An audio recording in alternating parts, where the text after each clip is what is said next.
Esta es una conferencia más de Respuestas Querétaro AC, Asociación Civil, fundada hace ya como 6 años o quizás 7.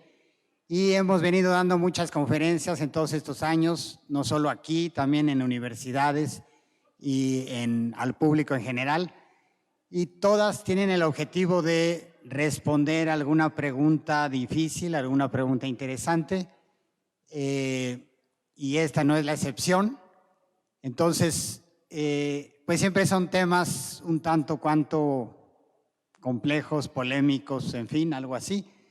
Y bueno, para no alargar más esto y que ya disfruten de la conferencia, que está muy, muy interesante, voy a presentar a los conferencistas. Van a ser en esta ocasión Óscar Ramírez, el ingeniero Óscar Ramírez. Él se dedica a toda la cuestión informática, y Julia Marelli, también licenciada Julia Marelli, se dedica también a la cuestión informática, y créanme que los dos se prepararon muy, muy bien para poder dar una excelente conferencia. Entonces, los dejo en esta ocasión con Óscar.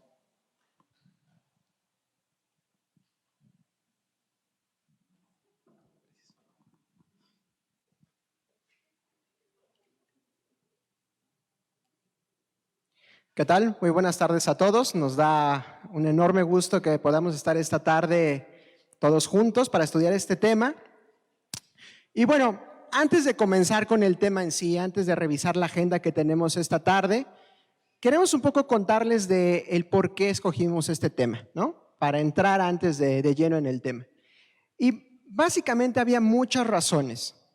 Una de ellas es que es un tema, hablar de los judíos, ya nada más así, de los judíos, es un tema que polariza mucho a la opinión.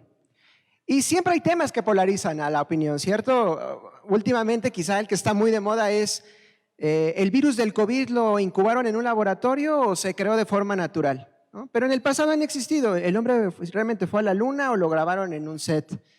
Y así, siempre hay temas que generan polémica en una sobremesa en una familia normal, mexicana.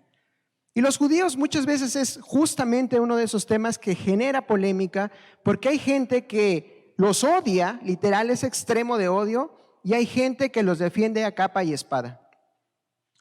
Para nosotros era importante hablar de este tema también, no solo por la polémica que genera, sino porque estudiando solo un poco de ellos, realmente lo que encontramos es que en el colectivo, ¿no?, imaginario de todas las personas, muchas veces está mezclada la realidad con los mitos y las leyendas acerca de esta nación, de este grupo, ¿no?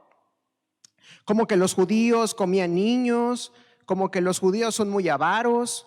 La pregunta es, ¿cuánto de esas ideas, de esos conceptos que hemos escuchado muchos de nosotros, son reales y cuáles han sido producto básicamente creados de la imaginación o de un mito, de una leyenda? También escogimos este tema porque yo no sé si ustedes lo sabían, pero si nosotros vamos a la historia, el pueblo de Israel como tal, desde que se crean, estamos hablando de más o menos 4,000 años de historia. Entonces es una nación milenaria de la cual sin duda podemos aprender mucho. Al final de cuentas, nosotros vimos que esto podía ser una oportunidad para conocerlos más y sin duda, por conocerlos podemos aprender algo de ellos. Algo que me gustaría resaltar es que esta tarde no queremos ser ambiciosos, porque nosotros entendemos la complejidad que hay detrás de la nación de Israel, de los judíos. Así que nosotros esta tarde queremos concentrarnos en algo. ¿Realmente los judíos son tan importantes como creemos que son? ¿O se infla un poco, digamos que su importancia? ¿Tienen una influencia real sobre incluso nuestras vidas hoy modernas o no? Eso es la respuesta que queremos esta tarde poder resolver entre todos. Esta es la agenda que vamos a estar revisando el día de hoy. Queremos hablar de los antecedentes históricos. Es importante ubicar dónde comienza todo, en qué lugar, de qué año estamos hablando. Eso es lo que queremos ver en el primer punto. También queremos hablar de los judíos en el mundo moderno, en nuestro mundo contemporáneo. Hoy, ¿dónde están? Hoy, ¿cuántos son? Hoy, ¿cuáles son sus prioridades?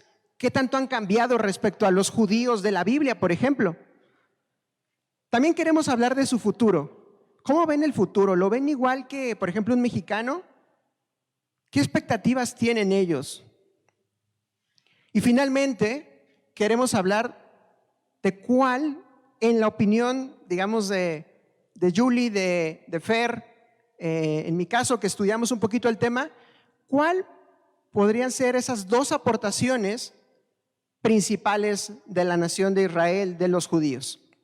Vamos a comenzar entonces con ubicándonos en la historia, ubicándonos en el tiempo. Y aquí encontramos un problema, porque la pregunta es: ¿qué fuentes de información tendríamos para un poco ubicarnos, un poco tratar de entenderlos? Y lamentablemente, digo lamentablemente porque hoy nos estamos volviendo muy visuales, ¿cierto? Hoy somos la generación YouTube, donde un video finalmente nos va a dar más visibilidad de lo que está pasando.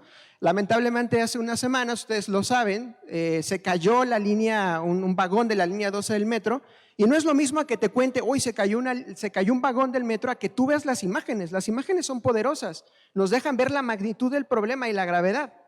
Lamentablemente en esa época no había redes sociales. Cuando surge la nación como tal de los hebreos, no había redes sociales, así que no disponemos de estos recursos que hoy día para nosotros son muy comunes. Pero sí tenemos fuentes de información. Uno de ellos, el más importante, es la Biblia, un libro histórico, un libro que va a narrar la historia, cómo surge la historia del pueblo de Israel, y finalmente fue una fuente de información para nosotros, una referencia importante. La segunda fueron historiadores, como Josefo, un historiador que es reconocido por los historiadores, sean creyentes o no, y su aportación en términos de lo que él va describiendo como eventos que acontecen, que a lo mejor en la Biblia no están narrados, pero historiadores como Josefo van narrando acontecimientos que entonces enriquecen un poco para entender el entorno. Y finalmente, historiadores más modernos, ¿no?, más de nuestra época, que se encargan un poco de estudiar lo que sucedió en la época de los judíos después de Jesús, por ejemplo. Ahora, vamos entonces ahora sí a dónde comienza todo, dónde inicia todo. Todo comienza con un hombre común y corriente, no tenía nada de trascendental, nada diferente. Su nombre era Abraham, era descendiente semita, eso significa que es un descendiente de Sem, ¿ok? Ahí viene básicamente su ascendencia, su árbol genealógico hacia atrás, de Noé, Sem, y viene Abraham, ¿ok? Obviamente con algunas generaciones en medio, pero así es como se ubica. ¿En qué año? Estamos hablando del siglo XVII antes de Cristo. O sea, estamos hablando de unos más o menos 4,000 años atrás de hoy, del día que estamos, del año 2021. Él era un habitante de una ciudad que se llamaba Ur, que es, para que nos ubiquemos, ¿dónde está? Es cerca de la parte de Irak. Y aquí es donde comienza todo. Abraham recibe una promesa de parte de Dios. ¿Cuál era esa promesa?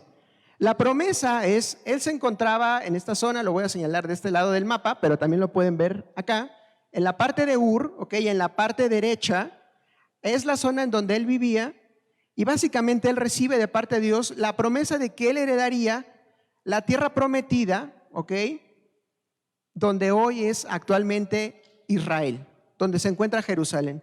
Así que él emprende un camino, ¿ok?, que tiene esta forma de campana para llegar de Ur hasta Jerusalén, porque era una promesa que Dios le había dado y que la Biblia así lo narra.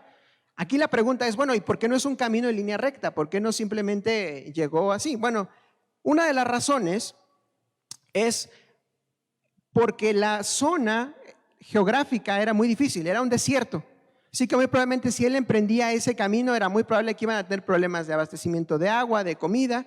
Así que él hace un camino básicamente siguiendo la corriente del Éufrates. Siempre siguiendo el agua, finalmente era un elemento importante para la vida. Así que esa es la razón del por qué hace él ese camino largo, pero al final él llega con esa misión. Él recibe también, parte de esa promesa es la tierra, pero también Dios le dice que él va a ser el padre de una nueva nación. Y ahí en la Biblia registra en el libro de Deuteronomio, en el capítulo 7, versículo 6, le dice, porque tú eres pueblo santo para Jehová tu Dios te ha escogido para hacerle un pueblo especial más que todos los pueblos que están sobre la tierra. Esta es la promesa que recibe Abraham, y de esta forma, por esa promesa, es que Abraham se convierte en el primer hebreo y surgen los hebreos, es decir, Abraham y la descendencia que de él vendrá, como la nación que conocemos como los judíos. Ahora, aquí hay una pregunta que hay que hacernos. Entonces, ¿un hebreo y un judío es lo mismo? ¿O son cosas diferentes? ¿O qué pasa? Hasta este momento en la historia ellos son conocidos como hebreos. Vamos a ver más adelante justo este tema de cuándo se les comienza a llamar judíos. Una línea del tiempo. Si tuviéramos que trazar una línea del tiempo, aquí ya hablamos de Abraham cuando sale de Ur.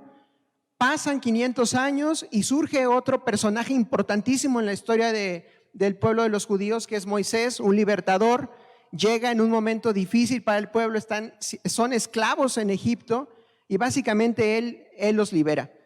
Para los judíos, Moisés es básicamente una leyenda, es el hombre que los liberó, y finalmente este evento todavía hoy es conmemorado. La Pascua, al final de cuentas, es una conmemoración de ese evento también que está ligado a esa liberación. Para el año 1020, aproximadamente después de Cristo, ya si lo ven ya pasaron 700 años, ellos tienen a Saúl como su primer rey. Entonces, aquí algo importante a mencionar es que eso significa que todo este tiempo ellos no tuvieron un gobierno civil. Hasta Saúl es cuando por primera vez tienen un rey. Y algo que la Biblia narra es que una de las razones por las que ellos querían un rey era porque los pueblos de alrededor lo tenían. Entonces fue un poco como, oye, pues es que la moda es tener un rey, ¿por qué no tenemos rey? Y un poco empujaron tanto, presionaron tanto, hasta que finalmente tuvieron a su primer rey. No les fue muy bien, si después investigan van a ver que no les fue muy bien, pero bueno, tuvieron a su primer rey. Para el año 960 es construido el templo, ¿ok? Le pusimos acá el primer templo porque van a ver que más adelante se reconstruye, pero aquí por primera vez se crea el templo. Algo muy importante para los judíos, no solamente por la construcción y la majestuosidad, arquitectónicamente hablando, sino por lo que eso representa, es un símbolo para ellos, por su identidad. Para el 930 se divide el reino, básicamente la nación empieza a tener problemas, ¿ok? Como en toda buena familia hay divisiones, llega a haber un poco celo, un poco por qué allá, por qué no acá, y entonces empiezan a dividirse. Una de las razones llega a ser incluso el tema de la carga tributaria, así que unos dicen, ¿sabes qué? Yo no voy a dar impuestos, nos separamos. Y eso fue una de las razones por las que más adelante son vencidos por pueblos extranjeros. Estaban divididos como una nación. Y en esta época es donde finalmente se crea o se escucha por primera vez el concepto de un judío. Originalmente era un gentilicio, es decir, era una forma en cómo se le conocía a alguien que era del reino de Judá. De ahí viene el término judío. Originalmente era solamente para un habitante del reino del sur, de Judá. Después se extendió hasta convertirse en un gentilicio equivalente a un hebreo. Así que al final, hoy, para nosotros, en realidad, un hebreo y un judío serían equivalente. El problema es que esto no aplica para un judío puro, porque un judío va a decir, oye, no, espera, un judío solamente es si viene de Judá. Entonces, para ellos este tema de los linajes y las castas y un poco en el sentido de los abolengos, vamos a llamarlo así, es importante. Aquí lo que sucede es que para el año 586, ese templo, ese glorioso templo que ellos habían creado bajo el reinado de Salomón, es destruido, pero muy poquitos años después, menos de 50 años, ellos logran regresar y lo logran reconstruir. Ya no con la majestuosidad del primero, pero al menos logran regresar. Cabe mencionar que en el tiempo en el que ellos son llevados cautivos, pues imagínense, es como si llegara, por ejemplo, el ejército de los Estados Unidos y nos llevaran a muchos de nosotros a trabajar como esclavos a los campos no sé, de Texas o de la parte sur de Estados Unidos. Eso fue lo que pasó con los judíos. Muchos fueron llevados, muchos príncipes incluso fueron llevados para servir, digamos, a gobiernos extranjeros. Para el año 300, ya caminamos en el tiempo, para el año 300, básicamente el mundo conocido es conquistado por Alejandro Magno y aquí comienza básicamente el dominio griego. Para el año 62, muy rápidamente el dominio griego duró muy poco. Alejandro Magno no vivió muchos años y aquí ya para el año más o menos 60 antes de Cristo son los romanos los que se convierten básicamente en el azote de todos los pueblos conocidos. Y eso incluía también al pueblo de los judíos. De esta forma, para el año 62, Jerusalén es tomada por este general y eso significaba obviamente pagar tributo a ellos, es decir, impuestos y de alguna forma pues someter de alguna forma a usos y costumbres a lo que también ellos querían imponer como la nación poderosa. Y finalmente esa línea del tiempo termina con un evento trascendental, el nacimiento de Jesús. Si continuamos en el tiempo, para el año 33, Jesús es crucificado y resucita. Para el año 70 ocurre la destrucción del templo. Ese templo que se había reconstruido cuando ellos habían regresado de Babilonia, aquí es destruido. Y algo que es importante mencionar es que es destruido en este año y nunca más reconstruido. Hasta nuestras fechas, ese templo nunca más fue reconstruido. Para el año 691, de hecho, se construye sobre ese mismo lugar, geográficamente hablando, se construye el Domo de la Roca. Y eso es básicamente un desafío hacia el pueblo de Israel. Porque el mundo musulmán crea en ese mismo lugar, en Jerusalén, crea básicamente un templo que para ellos es muy importante. Para el año 1200 se crea en Europa las Cruzadas, que era un movimiento que buscaba que nadie tuviera otra fe, otro credo que el que la iglesia tradicional de la Europa de esa época, y eso significó para ellos mucha persecución. Se les perseguía simplemente por lo que ellos creían. Aquí pusimos un evento y es la independencia de México. Y uno podría decir, bueno, ¿y qué tiene que ver México acá con la historia que vamos contando? Bueno, muy sencillo. Solamente lo que queremos es comparar. Nuestra nación es una nación joven, tiene poco más de 200 años de creada. El pueblo de Israel, estamos hablando de más de 4,000 años. Solamente para comparar la diferencia entre ambos. Para el año 1882, ya de nuestra era, digamos, después de Cristo, comienzan unas inmigraciones a gran escala hacia la tierra de Israel. Ellos fueron dispersos. Toda esta opresión que ellos vivieron los llevaron a salvarse y eso significaba ir a cualquier país donde ellos podrían llegar. Pero a partir de esa fecha ellos empezaron a regresar. ¿Por qué? Porque una característica que tienen los judíos, el pueblo de Israel, es que ellos tienen ese llamado a siempre regresar a lo que ellos consideran su casa. Por eso es que ellos, tan pronto las condiciones se daban, ellos siempre intentaban regresar. Para el año 1917, el Ministerio de Relaciones Exteriores británico, estamos hablando de hace casi 100 años, ya desde ahí se empieza a manifestar el apoyo de una nación muy poderosa, como eran todo el conjunto de los países que representan a la Gran Bretaña, para apoyar a los judíos en su regreso formal y en la creación de un nuevo país que hasta ese momento no existía, que era el Estado de Israel. Vamos a hablar un poquito de su identidad, ¿Qué podemos decir de la identidad de ellos? Un atributo que ellos tienen que los diferencia quizá de muchos otros pueblos o países o naciones, es que para ellos Dios es muy importante en su vida diaria y lo manifiestan de muchas formas.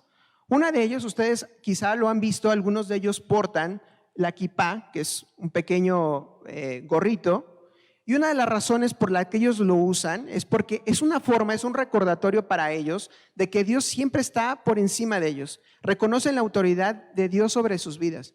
Eso no es algo muy común para un país tradicional, normal, pero eso habla de su forma de pensar.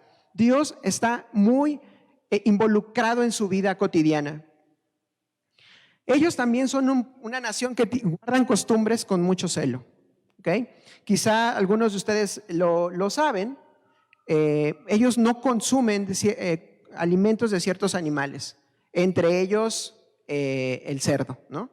Así que nunca le inviten unas carnitas a un judío porque seguramente, quizá de una forma políticamente muy correcta, pero les va a decir que no puede.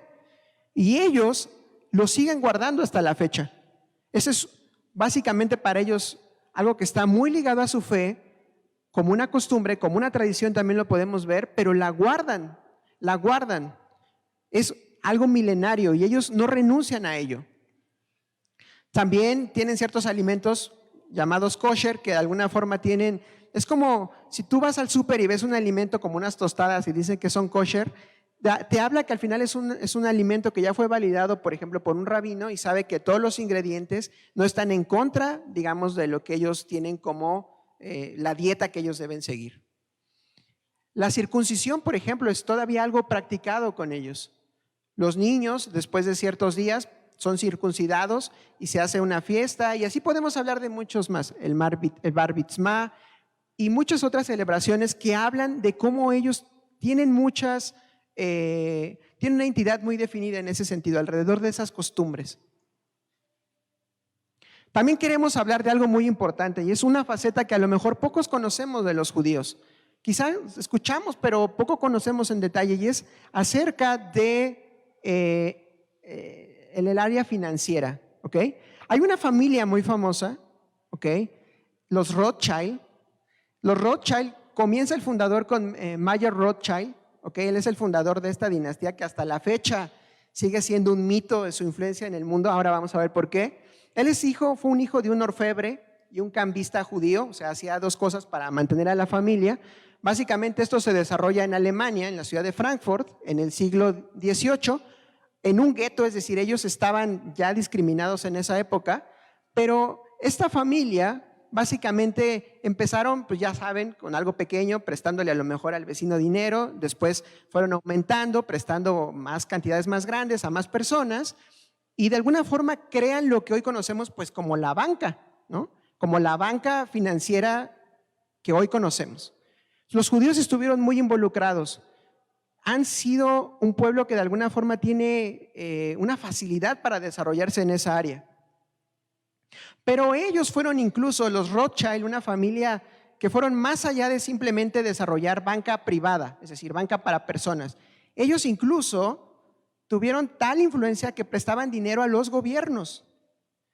Entonces, ¿se imaginan? Ellos tenían tanto poder que venía la Gran Bretaña y quizá les decía, oye, necesito, no sé, tantos millones de libras esterlinas, ellos prestaban. Pero eso significaba que entonces el gobierno británico entonces le debía favores a los Rothschild. Y de esa forma se convirtió en una familia muy poderosa hasta la fecha.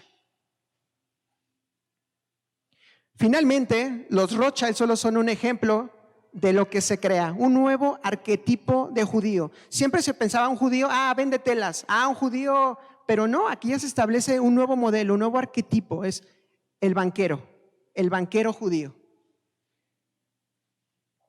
Finalmente, también los judíos nos enseñan mucho acerca de una estructura que ellos tienen. Hoy hablamos mucho del concepto de las redes sociales, ¿cierto? Hoy para todo, redes sociales. ¿Saben? Los judíos son pioneros en las redes sociales. ¿A qué me refiero? Ellos saben desarrollar muy bien las conexiones de ayuda con otros. Quizá porque han estado mucho tiempo, en muchos episodios de la vida acosados, así que ellos muchas veces tenían que huir, pero donde llegan se agrupan. Ellos no son lobos solitarios, ellos llegan y se intentan ayudar. Y esa es una de las razones también que encontramos como un patrón en la forma como ya se hace negocio. Entonces yo vendo telas, ¿tú qué vendes? ¿Tú transportas? Oye, me voy a asociar contigo. Oye, pero yo tengo una tienda, tengo un local. Perfecto. Y ellos hacen negocio y hasta la fecha eso es algo que ellos mantienen negocios entre ellos y ellos se ayudan, y eso es algo que quizá nosotros como mexicanos que tendemos a ser un poco diferentes, ¿cierto? En la forma como nos agrupamos, creo que podríamos aprender mucho de ellos. Esa es una foto de la Ciudad de México de los años 30. La calle se llama Jesús María en la Ciudad de México y aquí pues vemos, ¿no? Se ve que venden abarrotes, café. Lo que encontramos es que ellos llegaban, muchos de ellos, obviamente acosados por otros que estaban en otros países, llegaban a México, llegaban a Veracruz, llegaban hasta la Ciudad de México y se instalaron en el primer cuadro del centro de la ciudad. Hoy, si nosotros vamos, van a ver que siguen existiendo esos negocios de telas, ¿no? De venta de café, de abarrotes, y muchos de ellos siguen siendo de judíos. Hoy queremos también que no pasemos por alto algo.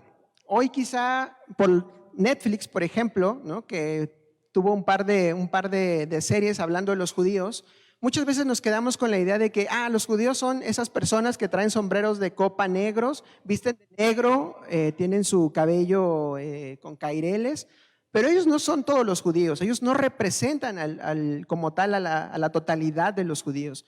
Ellos son un grupo específico, ortodoxos, pero ellos no son todos los judíos. Si nosotros vemos esta imagen, que es básicamente una línea del tiempo de algunos judíos ilustres, pues realmente, siendo francos, nos costaría trabajo al ver a Natalie Portman, la chica de la parte inferior derecha, si la viéramos caminando en la calle, identificarla como, es judía, porque no viste con ninguna característica como un ortodoxo, pero ella es judía. Entonces, eso nos deja ver cómo los judíos de alguna forma no podemos etiquetarlos con una forma específica, ¿okay? Por su vestimenta, son muy diversos. No queremos terminar esta parte de los antecedentes históricos sin hablar de algo muy importante, y es el antisemitismo. ¿Qué es el antisemitismo? De forma muy sencilla, básicamente es discriminación, es odio hacia los judíos, simplemente por ser judíos. La razón de la palabra antisemitismo tiene que ver por su origen semita como tal, y básicamente es eso, es odio hacia ellos, es discriminación hacia ellos. Ahora, ¿por qué se les odia? Nosotros tratamos de estar ahí investigando, bueno, ¿será que hubo un episodio como que por el cual de alguna forma se les odia? Y la verdad es que nos cuesta trabajo encontrar elementos. Lo que encontramos es que muchas veces se les ha odiado a lo largo de la historia, porque esto no es nuevo, básicamente por ser judíos. Es decir, no había una razón, ¿eres judío? Perfecto, ya te odio. ¿Pero por qué? Porque eres judío. Entonces era como, no había una razón, simplemente por su origen étnico eran odiados. Un otro de los elementos es por su identidad definida. ¿Cuántos de nosotros de repente cuando vemos a alguien que no se adapta, pues lo vemos como raro, como de, es poco adaptable, no nos cae bien? Bueno, eso le pasa muchas veces a los judíos. Llegan a un lugar, llegan a un país, pero no intentan seguir los usos y costumbres de ese lugar. Ellos mantienen su esencia. Y eso muchas veces generaba molestia en las personas a su alrededor. Como si, ¿por qué no se adaptan? ¿Por qué entonces tienen que guardar, no sé, el sábado cuando generalmente el domingo no se trabaja? ¿Por qué ese día? Bueno, eso muchas veces generaba ciertos resentimientos hacia ellos. Muchas veces también el tema de su fe fue una razón por las cuales también se les odiaba. Sobre todo en la antigüedad, cuando ellos vivían cerca de pueblos que tenían muchas deidades y que ellos decían, no, yo sigo creyendo en un solo Dios, ¿ok? Y entonces eso también generaba que los pueblos alrededor los veían como enemigos, los veían como alguien diferente. Y motivos económicos también. El libro de Paul Johnson, de la historia de los judíos, narra cómo en la antigüedad, por ejemplo, muchas personas que les debían dinero al judío prominente de la región, por ejemplo, llegaba un momento en el que decían, bueno, no puedo pagarle, ¿qué hago, no? Y lamentablemente en esa época la Inquisición también creó un concepto como de testigos protegidos, como el que hoy conocemos del FBI, por ejemplo. Entonces, en esa época la Inquisición, si tú venías y le decías, oye, es que el de la casa 36 escuché que tiene rituales en la noche, no se hacía una investigación, literal le iba, se le venía y se le juzgaba, inclusive eso podía significar quemarlo. De esa forma muchos judíos fueron exterminados, básicamente bajo el concepto de un testigo protegido y por personas que por no pagar una deuda con ellos, básicamente incurrían en esta figura. Y eso sin mencionar que para muchas personas también el hecho de que los judíos hayan prosperado cuando llegaban literalmente de nada y que levantaban algo, generaba también ciertas envidias, y eso también muchas veces llevó a que ellos fueran acosados por estos motivos de prosperidad. La pregunta ¿es un fenómeno social nuevo el antisemitismo? ¿Es de Hitler para acá o de cuándo? No, realmente incluso la Biblia narra a un personaje, Amán, que era un general que intentaba acabar con todos.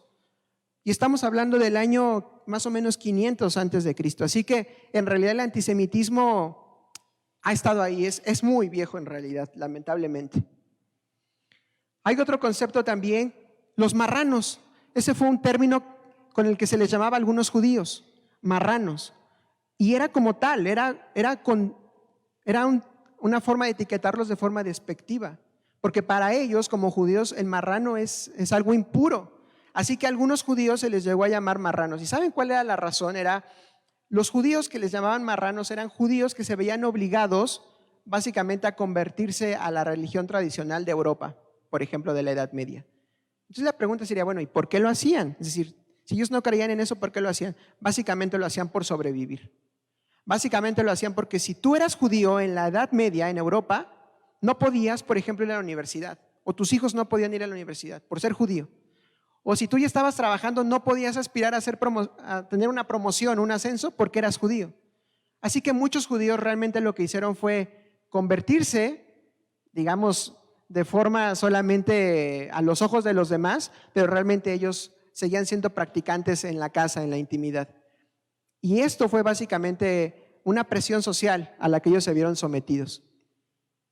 Finalmente ellos vivieron acoso y expulsión y surge en Europa, en Venecia, en esa ciudad tan hermosa, pero surge en esa ciudad el concepto de gueto. ¿Okay?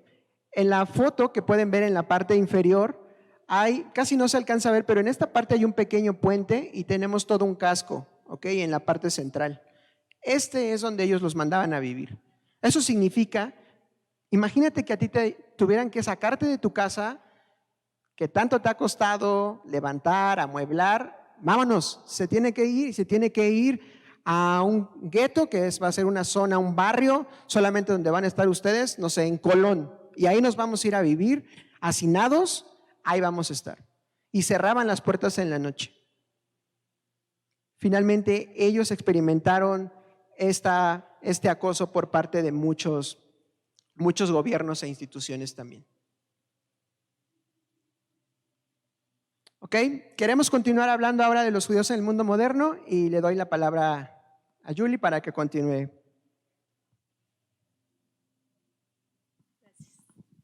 Ok, gracias. Bueno, otra vez gracias a todos por estar aquí. Ahora vamos a hablar de los judíos en el mundo moderno. Y bueno, siguiendo un poco la línea de lo que nos venía comentando Oscar, pues no podemos comentar la historia de los judíos sin hablar de la Segunda Guerra Mundial, que el Holocausto, pues bueno, básicamente fue la expresión máxima del odio hacia esta nación. Entonces, pues bueno, obviamente el actor intelectual de todo esto, pues sabemos que fue Adolf Hitler. Él era pues esta persona alemana que tenía pues unas ideas políticas muy definidas. Hay que recordar que a finales de la Primera Guerra Mundial, en 1917, se firma el Tratado de Versalles, donde básicamente pues, Alemania tenía que aceptar pues, la culpa de todo y entonces le limitaban mucho tanto políticamente como económicamente. Entonces, pues bueno, los alemanes siempre han tenido como este orgullo máximo de decir, bueno, no, pues nosotros somos superpoderosos y así. Entonces, pues un grupo de personas formaron lo que después se conoció el partido nazi, donde tenían esta idea como de regresar a Alemania a su gloria como máxima, ¿no? Entonces, entre ellos, bueno, pues estaba Adolf Hitler, forma parte de este partido. Y en 1925 tratan de hacer un golpe de estado en Múnich y él es capturado y sentenciado a 5 años de cárcel, y durante este periodo de encarcelamiento él escribe su famoso libro Mein Kampf, que en alemán significa mi lucha. Entonces aquí él pues básicamente es un libro autobiográfico. Él habla de su vida en Viena, en Austria, y narra también pues por qué él se hace antisemita, ¿no? Entonces, como comentaba mi compañero Oscar, pues los judíos siempre han sido personas muy prósperas, y entonces él decía, bueno, ¿por qué? O sea, estas personas que pues ni tienen país, ¿no? O sea, deberían de estar prosperando tanto sobre pues los alemanes, ¿no? Que tenemos derecho pues básicamente a lo mejor de lo mejor, ¿no? Entonces, muchas veces creemos que Mein Kampf menciona como muy a la ligera el tema de los judíos, o bueno, pues creo que muy poca gente lo ha leído, pero en realidad es que este tema pues lo dice literalmente en todo el libro, ¿no? O sea, se expresa de los judíos como la antítesis completa de la raza aria, ¿no? O sea, en su cabeza la raza aria, pues estas personas güeros de ojos azules deberían de controlar literalmente a todas las demás razas. Después estaban pues todas las otras razas que básicamente tenían que servirle a la raza aria. Después estaban como creo que les llamaba como impuros, que eran por ejemplo los gitanos, los comunistas, pues las personas discapacitadas, los homosexuales, y ya así como última cadena del eslabón alimenticio estaban los judíos, que básicamente no tenían derecho ni siquiera como a existir, ¿no? Entonces, este libro, pues muchos historiadores dicen que elimina la excusa que tenía la humanidad como colectivo, pues de la ignorancia, ¿no? O sea, él muy claramente decía que ese era su plan, que ese era como su objetivo una vez que llegara al poder, y pues desgraciadamente así fue. Bueno, Hitler finalmente es nombrado jefe de gobierno de Alemania en 1933 y en 1939 invade Polonia, igual como con su idea imperialista de devolverle a Alemania como esta pues gloria pasada. Y es importante pues pensar que él estuvo al mando de una guerra muy importante, porque de hecho su ministro de propaganda, lo que hoy podría ser pues el jefe de campaña o de marketing o de publicidad, Joseph Goebbels, él dijo: la guerra nos permite cosas que la paz nunca pudo, ¿no? Entonces obviamente todas las naciones estaban pensando pues en defender su territorio, en sobrevivir, en sus tropas, en demás, y pues ellos casi que usaron esto como cortina de humo para perpetuar el Holocausto. Y el Holocausto básicamente ellos lo llamaron la solución final al problema judío, ¿no? O sea, ellos creían que era un problema que tenía que ser solucionado a través pues básicamente del exterminio. Y esto no fue pues algo como al azar o algo no planeado, fue un proceso sistémico. De hecho, Hitler, igual en su libro de Mein Kampf, dice que el éxito de un líder es tener un enemigo lo suficientemente como reconocido, fuerte, para que todos digan sí quiero pelear contra este enemigo, y eso une mucho a la nación. Entonces obviamente pues él escogió a los judíos y los empezó a etiquetar, ¿no? Dijo: a ver, los judíos son así, los judíos son nuestro enemigo, son la encarnación del mal, obviamente puras cosas infundadas. Pero bueno, pues al final eso fue lo que él usó en sus campañas de propaganda, y entonces pues la gente le empezó a creer, ¿no? Entonces después de etiquetarlos como el enemigo, pues ¿qué pasa? Les empiezan a quitar sus bienes, les empiezan a pues destruir sus locales, o sea, como que pues a presionarlos más como del lado económico. Después los mandan a estos guetos, que bueno, pues al principio eran lugares muy bonitos en Venecia, ¿no? Pero después pues literal era cualquier lugar de la ciudad que lo permitiera tener totalmente controlado.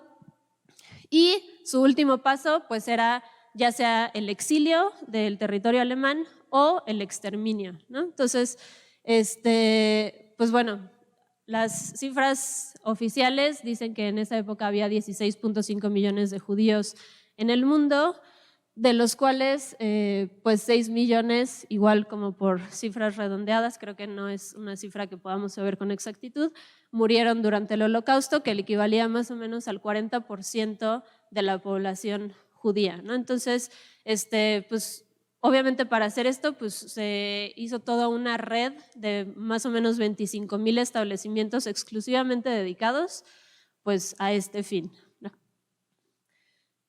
Y bueno, pues obviamente esto fue una atrocidad, estemos a favor o en contra de los judíos, y a raíz de esto, ya cuando pues termina la Segunda Guerra Mundial y todo el mundo pues se hace consciente de lo que había pasado y de lo que le habíamos hecho a los judíos, pues sale la Constitución del Estado de Israel. Fue como el preámbulo necesario para que ellos pudieran conformar pues finalmente su nación. Entonces el padre del sionismo fue Theodor Herzl, pero pues la primera pregunta es ¿por qué en Israel, ¿no? Entonces, como nos comentaba Oscar, pues Israel siempre ha sido la tierra prometida para los judíos, ellos siempre lo tienen así en su mente, aunque algunos hebreos no son judíos practicantes, o sea, de todas formas ellos, más que un pueblo religioso, se identifican como una nación, ¿no? Entonces ellos siempre tuvieron el anhelo de regresar a su tierra prometida.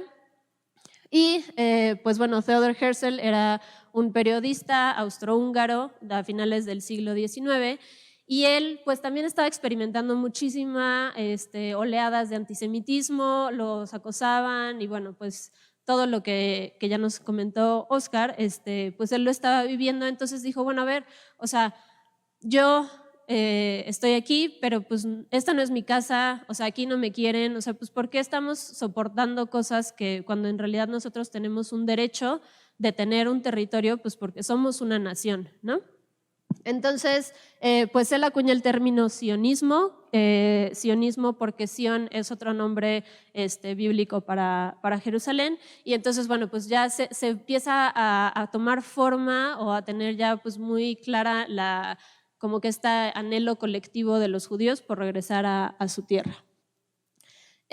Igual como vimos en la línea del tiempo, bueno, pues los judíos duraron muy poquito tiempo en su tierra prometida, o sea, aproximadamente 200 años de los 4000 que nos comentaba Oscar en la línea del tiempo. Entonces, pues bueno, hubo diásporas, que es básicamente pues la expulsión de los judíos a diferentes regiones del mundo. Y la última es en la Edad Media, es como la más reconocida, la que tuvo más impacto como en los judíos modernos, y pues se hicieron como diferentes ramas de judíos. Primero están los askenazíes, que se situaron en Alemania y en el norte de Francia, después los sefardíes en España y en Portugal, los misrajíes, que se establecieron en Persia, lo que actualmente es Líbano y Siria, los yemenitas en Yemen y los caraítas. Y pues bueno, ellos aquí se establecieron, hicieron sus comunidades y siempre se mantuvieron en contacto, ¿no? O sea, hay que recordar que sí, ellos siempre tienen esta característica como de comunidad, entonces pues como que entre todos tenían pues estos anhelos de regresar. Y el término en hebreo específico para decir cuál es como el regreso de un judío a Israel es aliyá, ¿no? Entonces, estas fueron migraciones masivas, la primera en 1882, cuando ellos apenas eran el 8% de la población de lo que en ese entonces era Palestina, ¿no? Entonces, esta familia totalmente prominente, pues los Rothschild, fueron los autores intelectuales y también los patrocinadores financieros de esta primera migración masiva, y hicieron varias subsecuentes para que finalmente en 1936 los judíos representaran el 28% de la población de Palestina.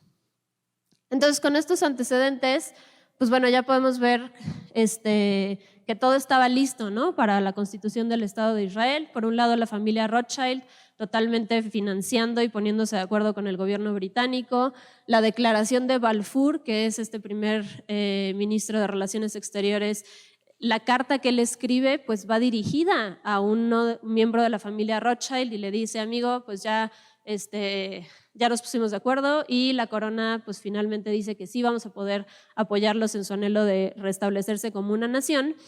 Entonces, pues bueno, ellos obviamente estaban ahí totalmente coludidos.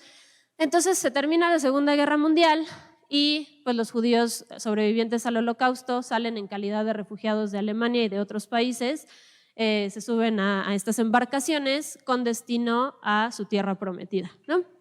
Entonces hubo una muy en específico que se conoció después como Éxodus 1947, haciendo alusión pues a la expulsión del pueblo judío de Egipto. Entonces aquí había más o menos 4.500 judíos refugiados, se suben a este barco saliente de Alemania, llegan a un puerto palestino controlado por el gobierno británico y los rechazan, ¿no?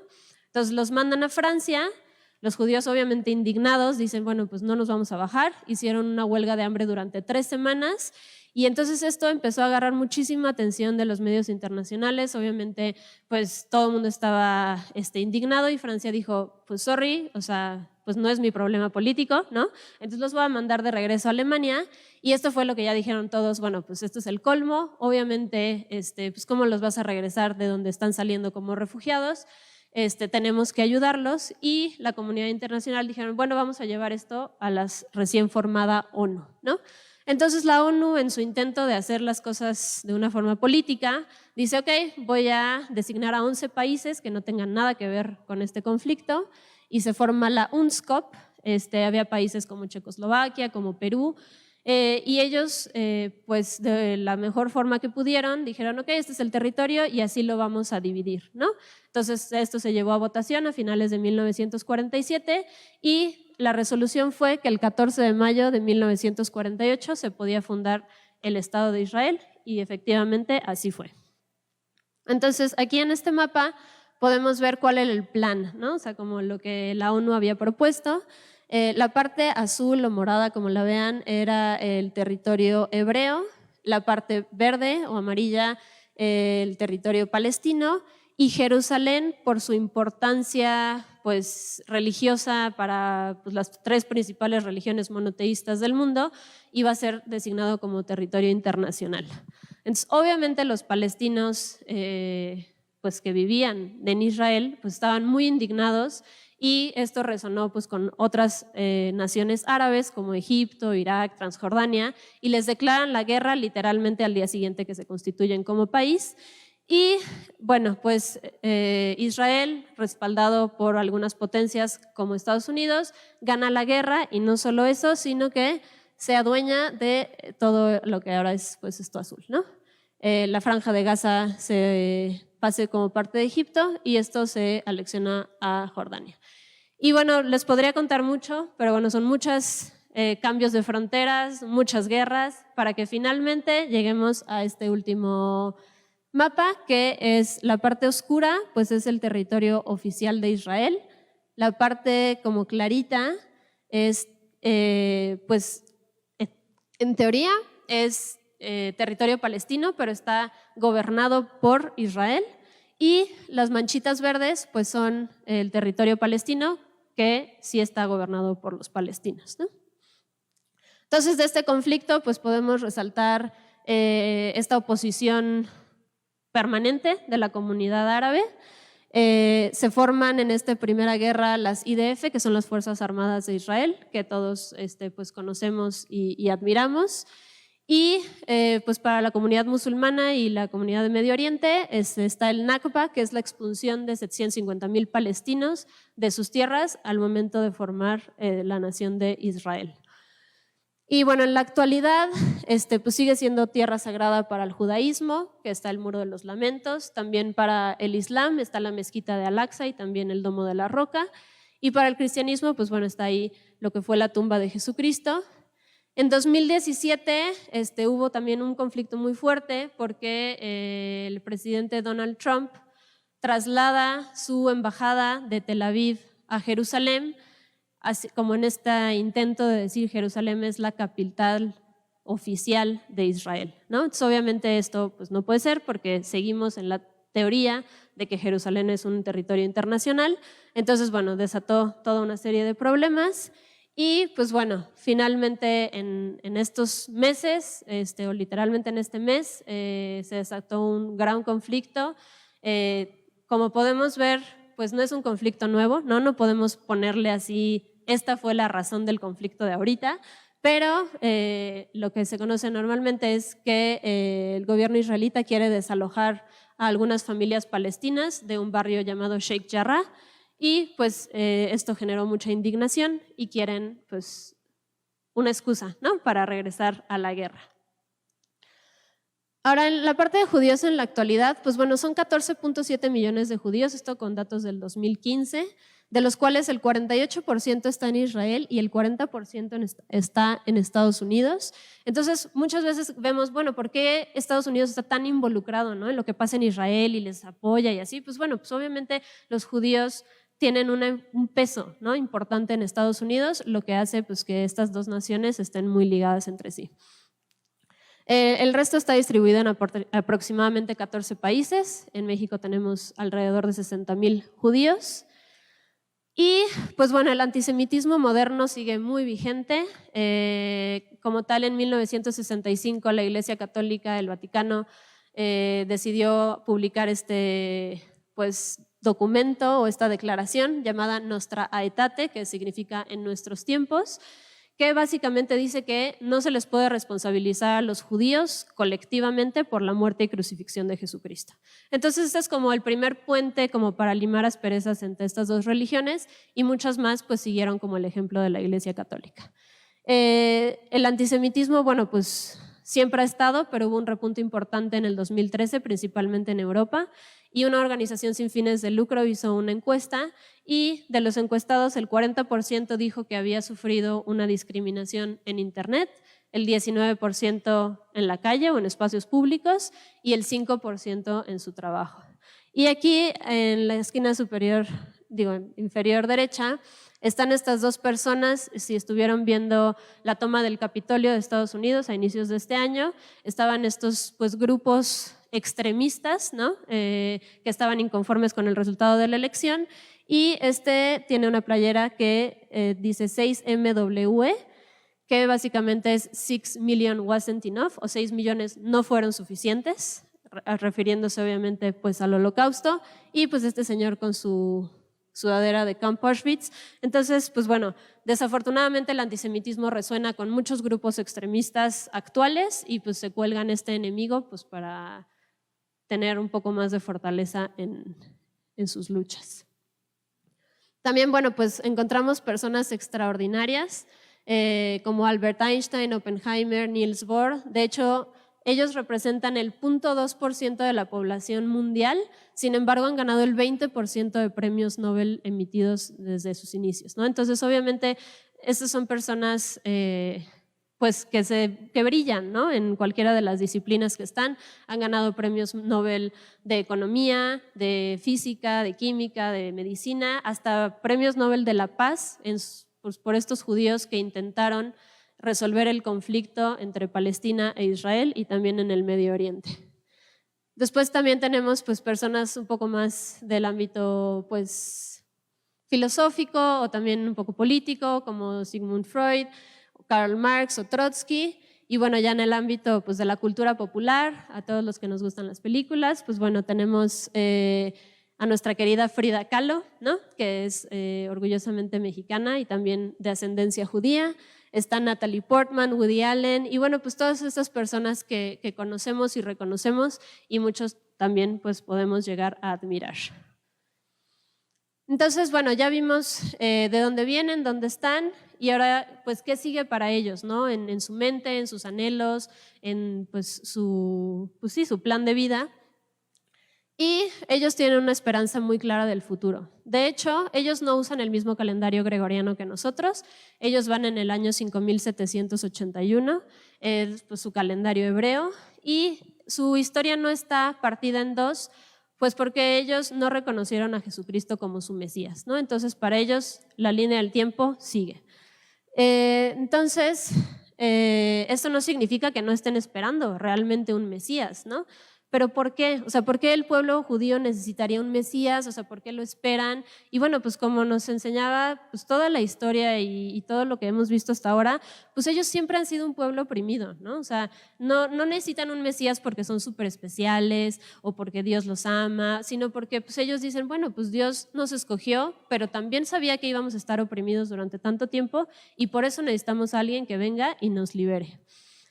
Este Mesías tenía pues unas características muy específicas, y también seguía una cronología, ¿no? Toda la venida de este Mesías.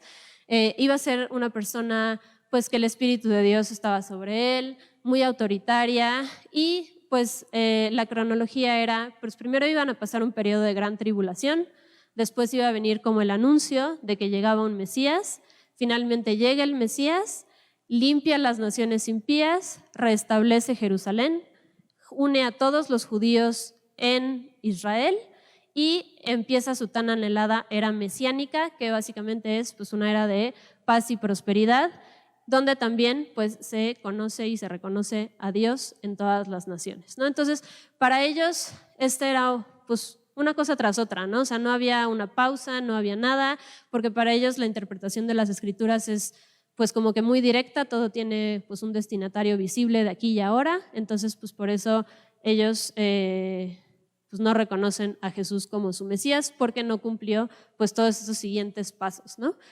Y otra de las cosas que ellos esperan, pues bueno, es la reconstrucción del templo. Hemos visto que ya se ha destruido 2 veces, pero ellos siguen teniendo el anhelo de reconstruirlo. ¿Por qué? Porque creen que muchos de sus mandamientos no pueden ser cumplidos sin la existencia de un templo, ¿no?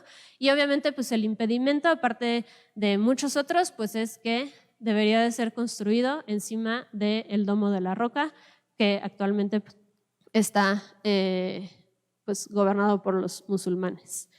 Y bueno, pues hasta ahorita hemos visto pues de dónde vienen, todo lo que han hecho en la historia, todo lo que han pasado, su resiliencia, ¿no? O sea, todo lo que ellos pues tuvieron que pasar y aún así siguen teniendo una identidad definida y siguen teniendo pues este sentido de comunidad. Y pues podemos hablar de muchas cosas que han influido, o sea, pues desde la filosofía, los premios Nobel, pues la ciencia, las artes, pero pues creemos que hay 2 aportaciones indiscutibles que afectan a toda la humanidad. Y para este último bloque los regreso el micrófono a Oscar.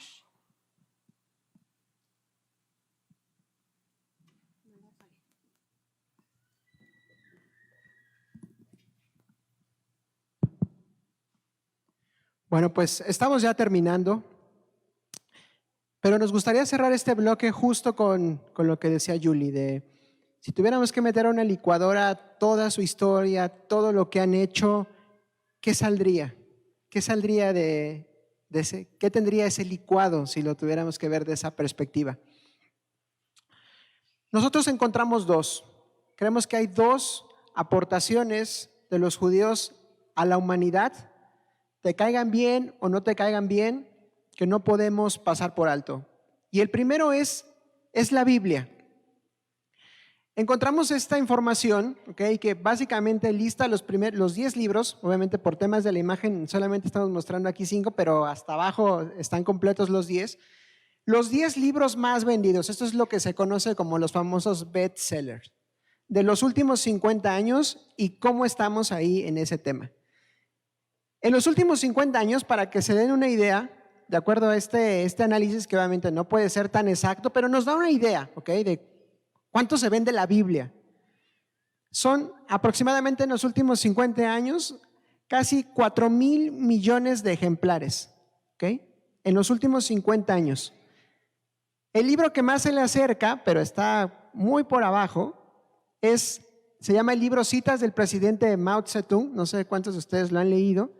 Seguramente son 820 millones porque pues seguramente en China son muchos chinitos, pues lo leen, yo creo que quizá muchos de ellos, y eso hace que suba un poco. Pero bueno, no está cerca. Después sigue toda la saga, es decir, todos los libros, si sumamos todos los libros de Harry Potter, son 400 millones. Luego viene también toda la saga del Señor de los Anillos, son un montón de libros del Señor de los Anillos, 103 millones. Y ya muy, muy por atrás está El Alquimista de Paulo Coelho, ¿no? Un libro muy, muy contemporáneo. Ahora, algo interesante acá estamos hablando de libros vendidos, ¿ok? No hablamos de libros que se obsequian. Si hablamos y lo sumamos, entonces ya la cantidad se nos va a ir muy alta. Quizá algunos de ustedes han visto un libro como este, azul, en algún hotel, quizá en algún viaje, abren el buró, van a guardar a lo mejor ahí su cartera y, caray, está ese libro. ¿Ok? Ese es un libro que básicamente es el Nuevo Testamento, no es la Biblia completa, es el Nuevo Testamento. Hay una organización mundial, ¿okay?, de hombres de negocio que se llama Gedeones, y ellos básicamente lo que hacen es juntan fondos y ellos mandan imprimir estos ejemplares, pero son sin costo. Entonces, ellos más o menos calculan que han distribuido aproximadamente 2,000 millones en lo que llevan de existencia. Y obviamente esos no están incluidos. Entonces, si lo vemos, y ahí podríamos subir a más organizaciones que se dedican a básicamente a imprimir Biblias y regalarlas. Entonces, el número total de Biblias en los últimos 50 años, quizá ni siquiera tenemos idea de cuánto es, pero está muy por encima de los números que a lo mejor podríamos ver en una encuesta. La Biblia fue escrita casi en su totalidad por judíos.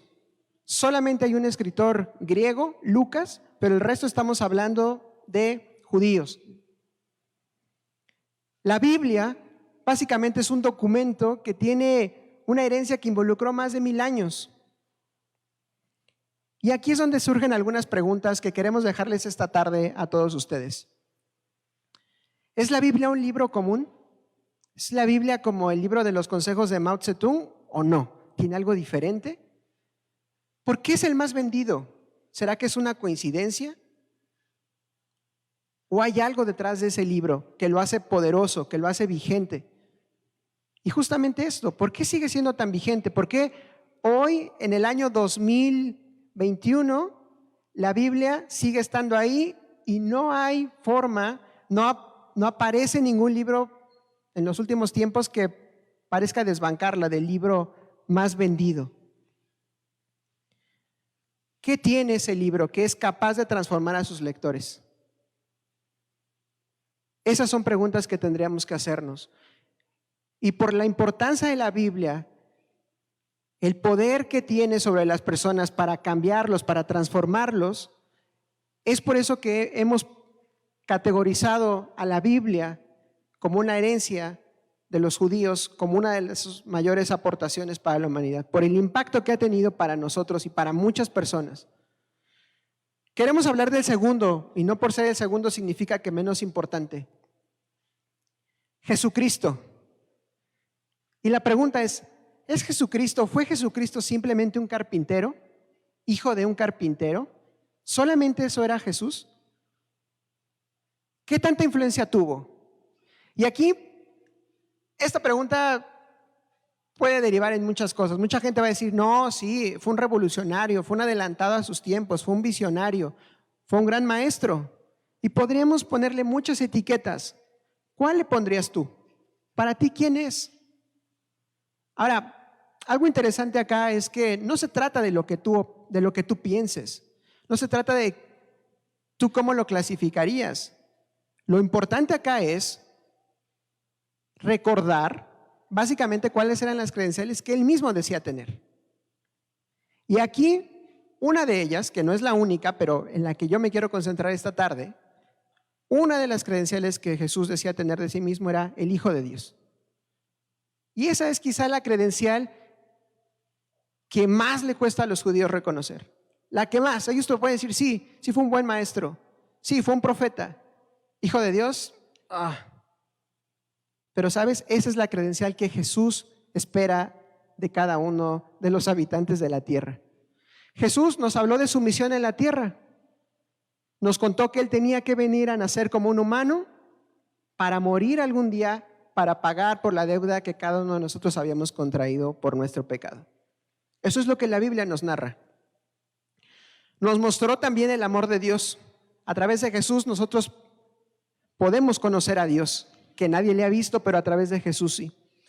Y Juan 3:16, quizá uno de los versículos más famosos de la Biblia en el mundo conocido, dice así: porque de tal manera amó Dios al mundo que ha dado a su Hijo unigénito, para que todo aquel que en Él cree no se pierda, mas tenga vida eterna.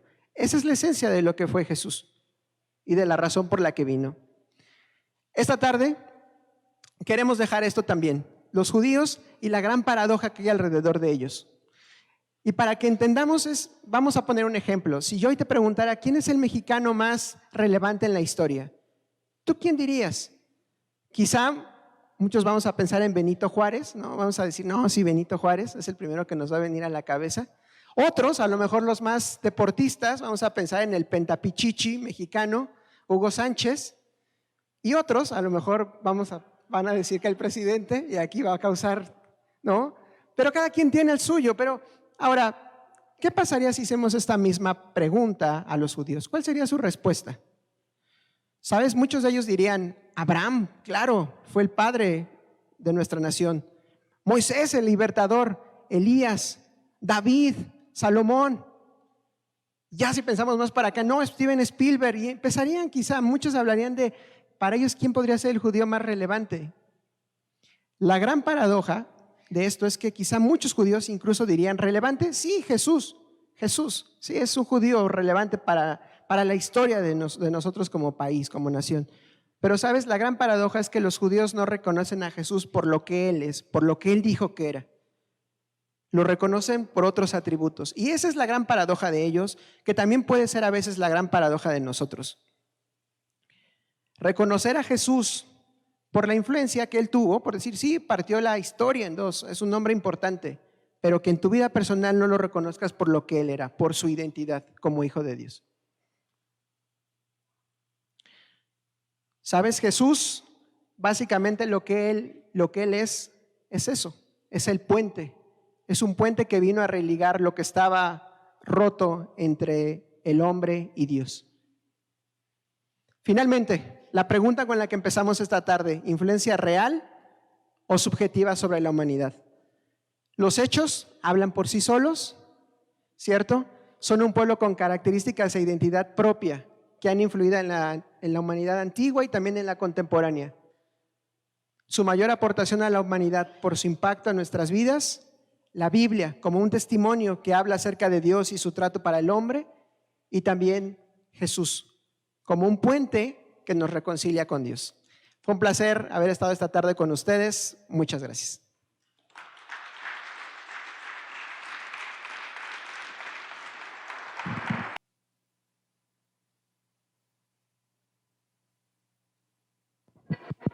Bueno.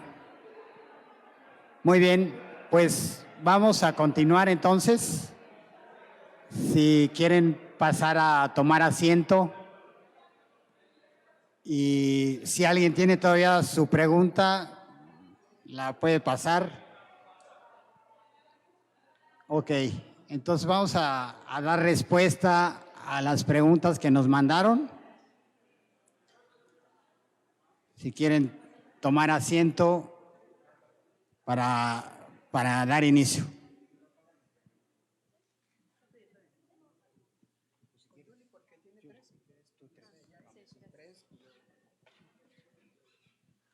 Bueno, la primera pregunta es, ¿qué hay de diferencia entre judío y ortodoxo? Entonces, creo que aquí la respuesta es un poquito más compleja. O sea, primero está el pueblo hebreo, que es como este pueblo reconocido como un gentilicio, o sea, porque son provenientes de una nación. Después están los judíos, específicamente de la región de Judá, pero también significa que son hebreos que practican el judaísmo. Y luego están los israelitas, que son ya pues en la era moderna, las personas que nacen en Israel. Sin embargo, no todos los israelitas son hebreos ni son judíos. También hay pues israelitas previamente palestinos, musulmanes, ateos y demás, ¿no? Entonces, pues esa sería la respuesta a esta pregunta. Hay otra pregunta acá que dice, digamos, desde una perspectiva bíblica, ¿por qué el odio a los judíos? ¿Cuál podría ser el origen de ese odio? Bueno, es una pregunta difícil de responder, ¿no? Porque algo que vemos es que el odio hacia los judíos es desde muchos ángulos, desde muchos grupos, en diferentes edades, ¿no? Diferentes tiempos. Digamos, uno que podemos encontrar que es milenario y hasta la fecha es básicamente este choque, esta disputa, este odio que hay hacia los judíos por parte de los palestinos, de los musulmanes específicamente, y se remonta a tiempos bíblicos, básicamente entre Isaac e Ismael, ¿no? Esta lucha que hay entre dos medios hermanos que básicamente se proyecta hasta nuestros días, y ese es básicamente uno que podríamos encontrar al respecto. Bueno, la siguiente pregunta dice, ¿qué opinión me dan referente a la obsesión que tenía Hitler por las reliquias, en especial por la lanza que un soldado romano perforó a Jesús en la cruz? Y como comentario dice, es mucho más profundo el odio de Hitler por los judíos que tan solo por su situación económica, que era un gran porcentaje la de los judíos. Entonces, pues bueno, para la primera parte, pues no tengo la respuesta, o sea, no sé si esto es un mito o algo real, no, yo desconozco pues la obsesión de Hitler por las reliquias, pero para la segunda parte, sí, definitivamente el odio de Hitler por los judíos pues es muy, muy profundo. De hecho, los dos partidos políticos previos al partido nazi en Alemania también eran públicamente antisemitas, y él veía esto como una oportunidad de tener a este enemigo que él necesitaba para que pues más gente como que lo siguiera, ¿no? Entonces, pues sí, en parte es por su como celo, ¿no?, de su prosperidad económica, pero también, pues, como él lo expresaba, pues es un tema muy racial, que él creía pues en la supremacía aria y a los judíos los veía como pues la antítesis, y de hecho pues en su libro habla mucho de que como que su anhelo era purificar a la humanidad, ¿no? Entonces también pues al eliminar a personas con discapacidades y así, él creía que pues se iban a ir eliminando enfermedades o discapacidades, y entonces como que era como un proceso de purificación. Entonces, pues sí, definitivamente el odio de Hitler por los judíos era muy profundo, pero también tenía un fin específico, que era pues encontrar a este enemigo político para pues él hacer sus cosas. La siguiente pregunta dice, ¿se puede decir que el hecho de que los judíos crucificaron a Jesús es una razón importante para el odio hacia ellos? Bueno, como lo vimos en la Edad Media, por ejemplo, ese fue el principal argumento detrás de esta cacería contra ellos. Ese era el principal argumento en la Edad Media de la Inquisición. Esa era la razón, era ustedes de alguna forma intervinieron, ustedes, y básicamente ese es el argumento por lo que ese grupo, digamos, de esa época los seguía y los odiaba, ¿no? Que quizá parecía más un pretexto, pero bueno, ese era el argumento oficial que ellos manejaban.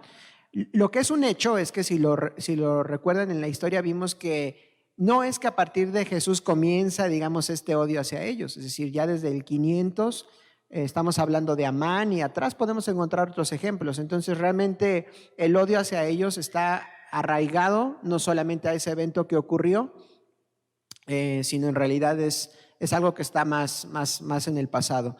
Y la siguiente pregunta que está en esta misma tarjetita dice, ¿los judíos leen el Nuevo Testamento?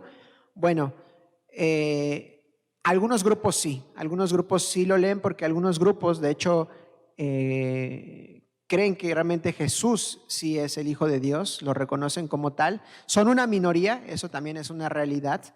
La gran mayoría, en su gran mayoría del pueblo judío, solamente lee el Antiguo Testamento, la Torá, pero sí hay un grupo que sí lo debe leer. Y bueno, la última duda dice, ¿por qué dijo que esperan un Mesías por ser un pueblo oprimido? En realidad esperan al Mesías por ser una promesa de Dios en las Escrituras, y no lo reconocieron por ignorar las mismas Escrituras, como lo afirma Jesús. Sí, totalmente cierto, yo omití decir esto, pero bueno, el Mesías no es algo que ellos se inventaron, o que fue porque estamos súper deprimidos, o sea, oprimidos, entonces necesitamos a alguien, ¿no? Sí era una promesa de Dios, pues era una profecía desde el Antiguo Testamento que ellos siempre anhelaron, entonces pues sí, en realidad era más una promesa de Dios que una necesidad que ellos reconocían pues por ser un pueblo oprimido. Bien, aquí tengo una pregunta más que dice, ciertamente los judíos son pioneros en el ámbito de los negocios, pero también son conocidos en todo el mundo por ser pioneros de la pornografía. ¿Qué se puede decir acerca de esto, siendo una característica de ellos ser temerosos de Dios? Bueno, como decía Julia, como explicaba Julia, judíos sí, es una nación, la nación judía, ¿no? No por ser de la nación de Israel, pues, significa necesariamente que son judíos de religión, y mucho menos buenos practicantes de la religión judía. Entonces, pues no digamos que pornografía hay en todos lados. Yo no sabía que los israelitas eran especialmente promotores de esto, pero el punto es que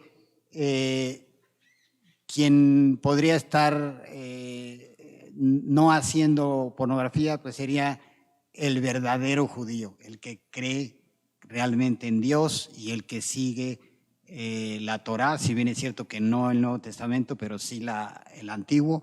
Entonces ese sería el verdadero judío, ¿no? Esa sería mi respuesta. Y solamente quería leer aquí 2 versículos para que a lo mejor redondear un poco. Dice así, no por tu justicia, está hablando Dios, está hablando aquí en Deuteronomio 9:5, no por tu justicia ni por la rectitud de tu corazón entras a poseer la tierra de ellos, sino por la impiedad de estas naciones, Jehová tu Dios las arroja de delante de ti, y para confirmar la palabra que Jehová juró a tus padres, Abraham, Isaac y Jacob. Por tanto, sabe que no es por tu justicia que Jehová tu Dios te da esta buena tierra para tomarla, porque pueblo duro de cerviz eres tú. Entonces, esas son las palabras. Sí, es el pueblo escogido de Dios, pero en términos reales no han tenido grandes privilegios.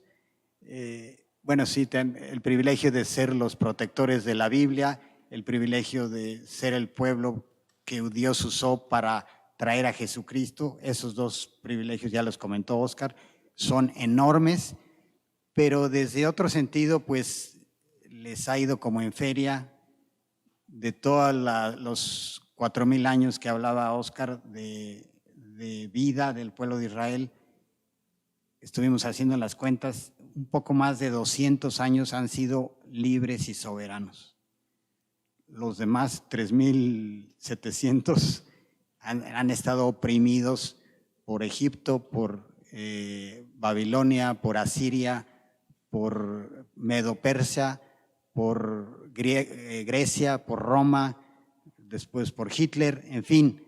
Esto del pueblo elegido, bueno, pues no han sido privilegiados en ese sentido. Y aquí en lo que leí, pues es una prueba más de que Dios les dice, no es porque seas tú mejor que nadie. ¿Ok? Entonces, bien, pues ese es el pueblo de los judíos. Ha sido un placer compartir esto con todos ustedes. Nosotros lo disfrutamos muchísimo, esperamos que ustedes también. Y los esperamos, apenas estamos en mayo, vamos a tener todavía 2 conferencias en este año, una sobre el aborto y otra sobre la pornografía. Van a estar muy, muy buenas. De hecho, ya empezamos a prepararlas. No falten y gracias por acompañarnos. Que tengan buenas tardes.